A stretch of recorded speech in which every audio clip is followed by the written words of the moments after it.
Hello everyone, Michael Vosbein for Crescent Cymbals, just back from a trip with Jeff Hamilton to Sabian in Meductic, where we're there to supervise the production of our Crescent model cymbals. As always with us, the only way we know to get our sound is hand hammering. It's a painstakingly slow, labor-intensive process that dates back for hundreds of years.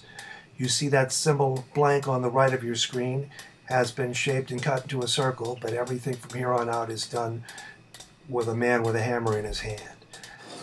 From there it goes to lathing. That's where it gets shiny. The artisan here is taking a blade to shape the cymbal more and give it more of its profile, contour, taper, where it's thick, where it's thin. From there we go to testing, and this is Jeff Hamilton working with production manager at Sabian, Mark Love, on the Hammer Tone series cymbals. Mark Love is an amazing resource who knows more about cymbals than most people will ever imagine. Of course, Sabian makes cymbals quite differently than us. That's one of the things we all learned. And here's Jeff Hamilton talking with members of the production team about just what some of those differences are between their models and ours. I must say the team was fantastic.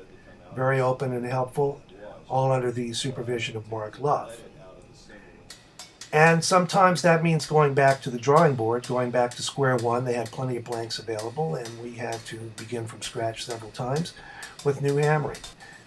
And back to the lather to get the proper perspective there. And of course, then again, back to testing. Jeff's very meticulous about his sound, and he knows just how to get it. And it takes quite a while because when the cymbals are hot from being worked on, they take a few days to settle down. Here I am working with Mark on some other models. We're working on some hi-hats here.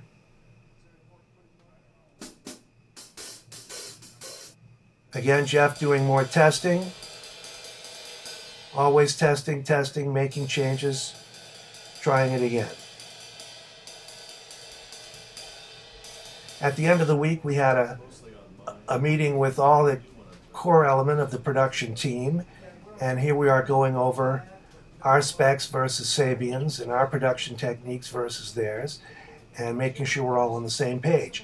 I got to tell you, these guys have an amazing amount of experience with hundreds of thousands of cymbals being produced collectively by all of them.